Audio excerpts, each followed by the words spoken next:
Meu nome é Genésio Marcasso, sou filho de Antônio Marcasso e Adelina Guidelli. Fui casado com Marta Volpato Marcasso. Tivemos 6 filhos, todos casados. Meu pai teve 12 filhos com minha mãe, eu sou o mais velho. Estou com 76 anos nesse momento. Vou contar como a minha família ficou conhecendo a obra de Deus aqui em São Carlos. E um pouco do começo desta obra. Um tio meu, irmão do meu pai, chamado Ângelo Marcasso, e meu pai, Antônio Marcasso, o meu tio morava em São Paulo, e lá ficou conhecendo a obra, esta obra, e se converteu. Ele, sua esposa e sua filha, e veio passear em São Carlos, isso nos anos 1940. E anunciou o evangelho para minha avó, mãe de meu tio. Deu de presente para ela uma Bíblia. A minha avó logo quis conhecer essa denominação. Ela era muito doente e tomava vários tipos de remédio todo dia. Meu pai também ficou sabendo e também procurou aqui em São Carlos, aonde tinha esta congregação. E por meio do relatório da época, ficou sabendo que na rua Teixeira de Barros, com a Travessa 1, tinha esta congregação. Aí meus pais, meu irmão, seu irmão solteiro nesta época, Albino Marcasso, e minha avó foram assistir alguns cultos. Eram poucos irmãos nesse tempo, e estavam também no começo desta obra aqui em São Carlos.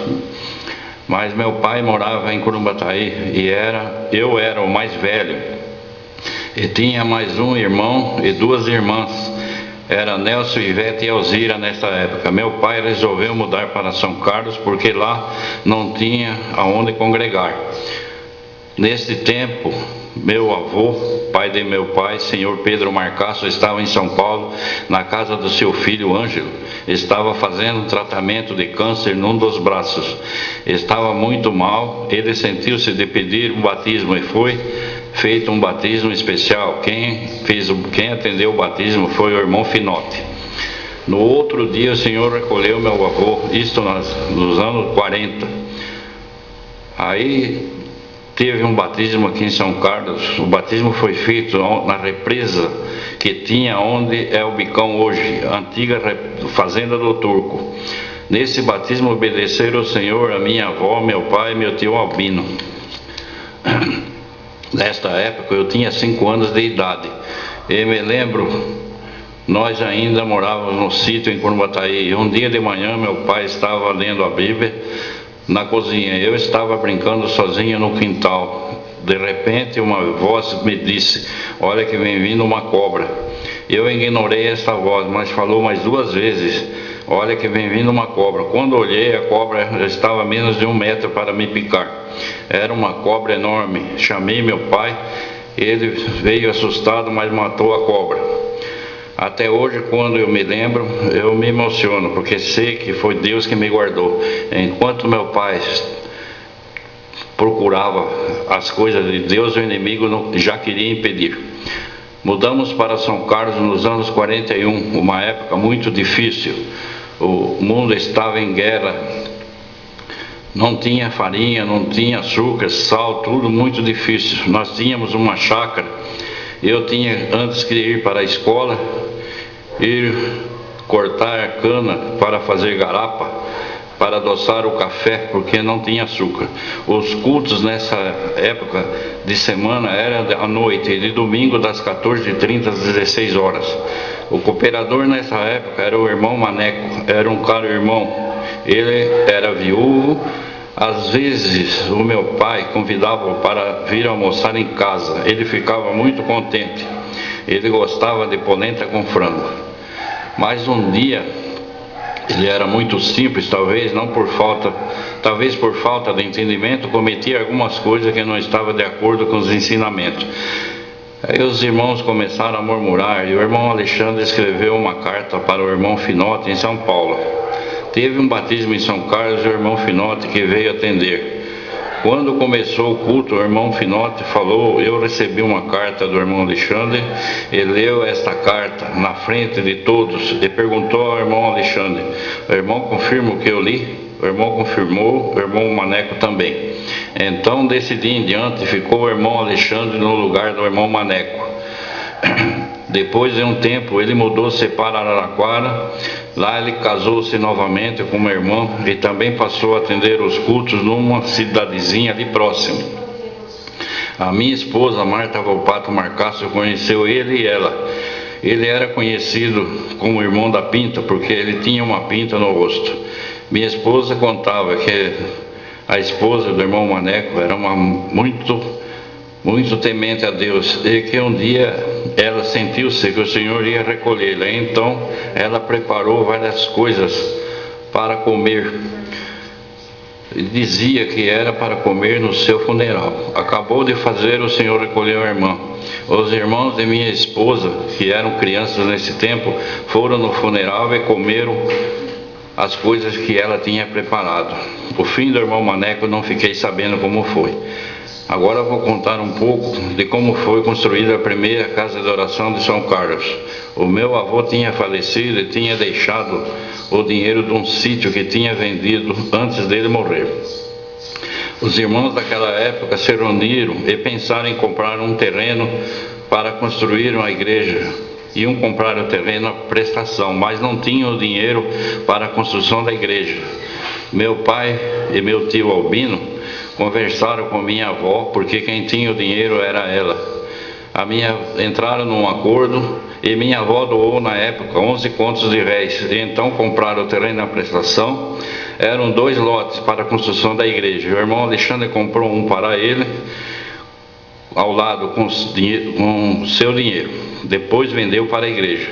Foi construída com muitas dificuldades, porque as irmandades eram todos pobres. Foi uma casa simples, humilde.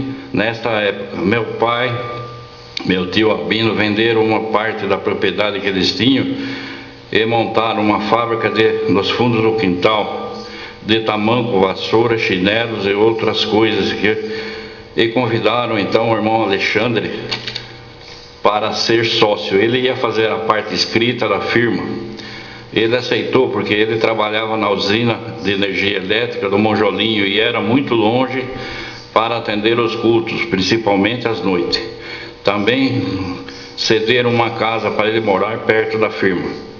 Os bancos da igreja foram feitos pelos próprios irmãos da época na fábrica de tamanco. Voltando um pouco nos tempos, os irmãos Alexandre e irmão Justo contavam que quando começaram a se reunirem pelas primeiras vezes, reuniram em outros 2 lugares antes da sala da Teixeira de Barros, mas foram muitos perseguidos, até pedras jogaram em cima das casas que eles se reuniram. O irmão Alexandre contava como Deus chamou ele para esse caminho. Ele tinha uma irmã que obedeceu, foi uma das primeiras irmãs a obedecer o Senhor nessa época. Chamava-se irmã Marina Esbampato. Ela foi na casa do irmão Alexandre anunciar o evangelho. Ele morava na usina de força do Monjolinho. E lá era uma serra, uma subida. Ele morava lá embaixo. Ela falou das coisas de Deus para ele, mas ele não aceitava, caçoava dela, zombava, e como era da época de festa junina, ele estava com a cintura cheia de fogos, bombas e etc. A irmã Marina falou das coisas de Deus para ele, despediu-se e indo embora. Como o caminho era uma subida, estava-se fazendo fazia-se curva na serra, o irmão Alexandre, para zombar dela, começou a soltar rojões na sua direção. Ele estava com a cintura cheia de fogos. No que ele foi jogar um foguete para cima, pegou fogo nos fogos na sua cintura. Ele ficou todo queimado, sofreu muito com isso. E ele mostrava como ficou o seu corpo para todos. Ele falava que foi a mão de Deus que pesou nesta hora. Aí ele passou a acreditar em Deus e acabou se convertendo. A minha avó, antes de obedecer a Deus, como eu já disse antes, era muito doente. Depois que obedeceu a Deus, nunca mais tomou um comprimido. Não perdia um dia de culto, ia e voltava a pé. Morreu com 97 anos. Falando um pouco da minha família, eu tenho 2 irmãs na carne e na fé, Ivete e Alzira. Elas eram muito doentes quando crianças, e me lembro Às vezes, de madrugada, uma delas ficava doente e meu pai, de madrugada, ia na casa do irmão Justo e do irmão Alexandre pedir para eles virem orar. Eles levantavam na hora e vinham com a maior boa vontade. Oravam e acabava a oração, elas estavam libertas. Tanto ele como o irmão Alexandre, o Senhor Deus se usava muito deles. Eu presenciei isso várias vezes. A casa que os irmãos reuniam-se nesta época está até hoje como era, na rua Teixeira de Barros, com a travessa 1, Vila Prado. Vou contar um pouco de mim. Eu comecei a congregar com 6 anos de idade. Meus pais não deixavam perder um dia de culto, e também nos cultos de jovem, quando não recitava, apanhava de cinta. Às vezes ia na igreja um pé calçado e outro não, porque estava com o pé machucado, mas tinha que ir.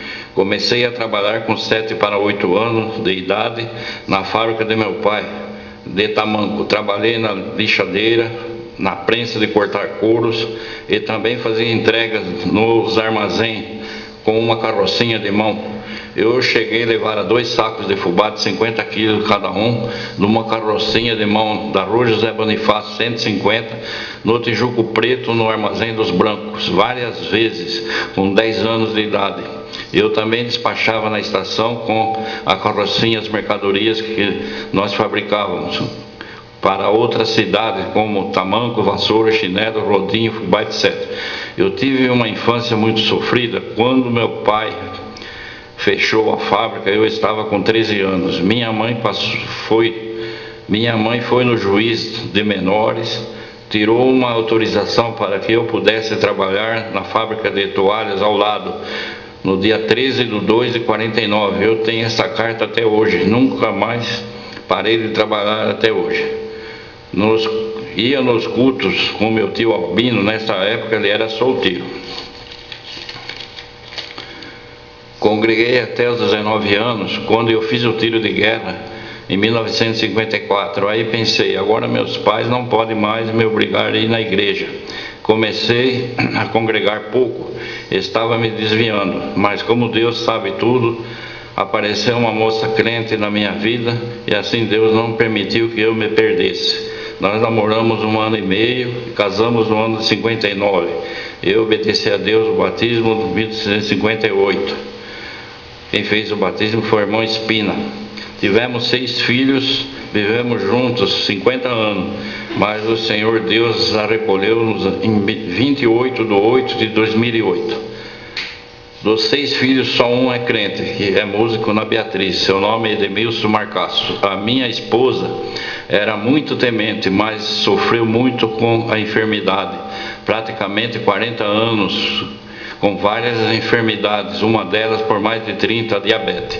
Chegou a amputar um dedo do pé, por um erro médico teve teto no pé. Os médicos não queriam nem mais pôr a mão, mas Deus a libertou. A diabetes atacou a vista, o rim, o coração. Além de tudo, sofreu um acidente de perua quando voltava de uma reunião no asilo. E depois entrou em coma, teve que fazer uma cirurgia no cérebro.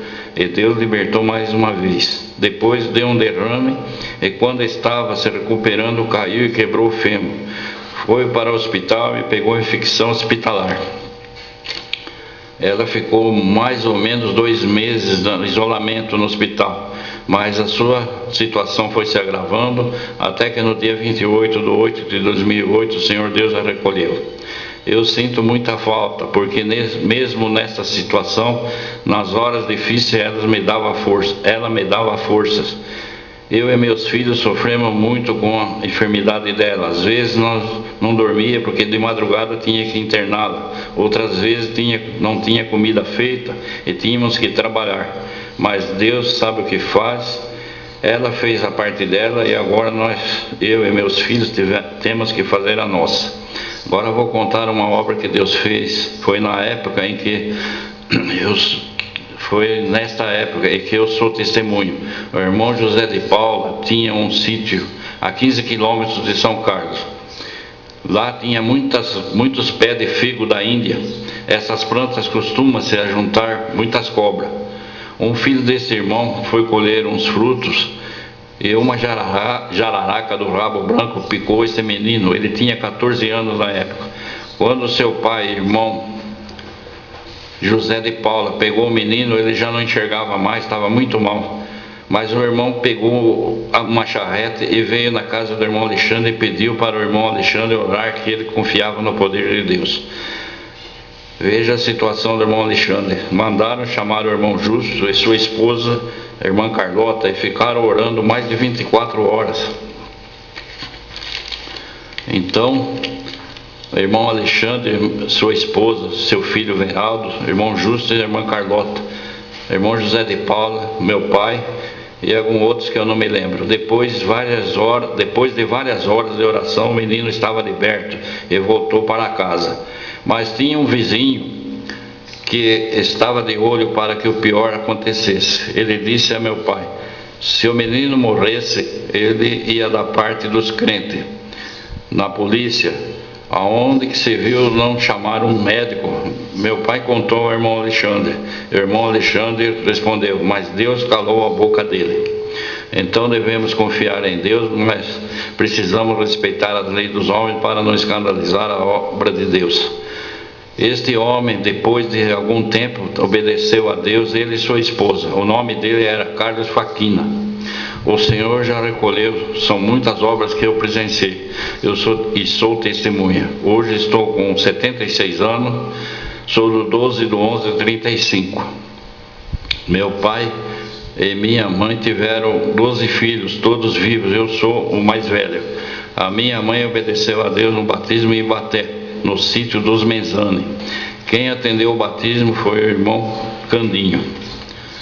A minha irmã Ivete obedeceu a Deus primeiro que eu. Ela é casada com o irmão ancião Antônio Lubick. Vou contar uma passagem que aconteceu em Ibaté num batismo. Nesta época, Ibaté era uma vila pequena, e nesse tempo os trens corriam e passavam em Ibaté.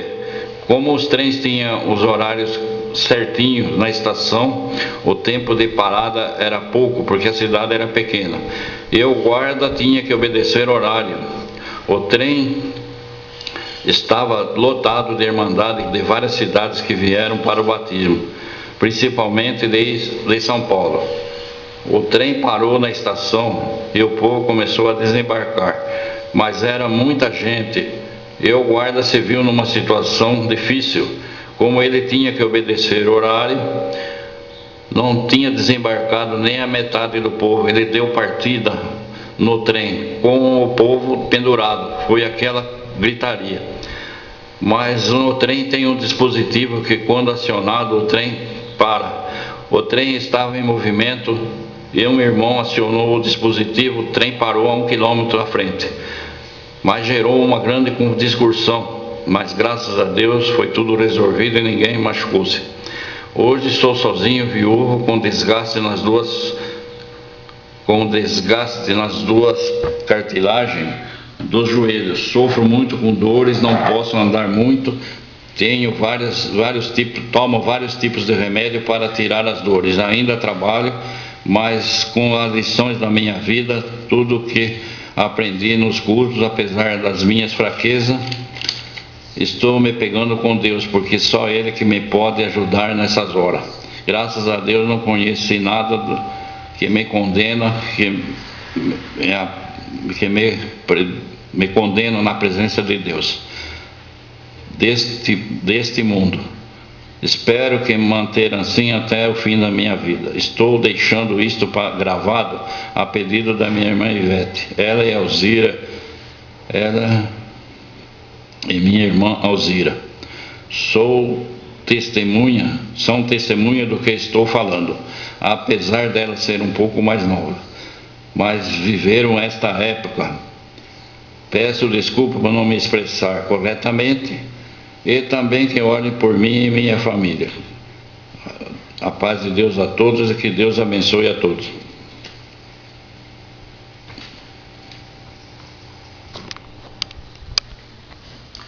Se saiu, eu não sei. Se não sair, não vou gravar mais, não.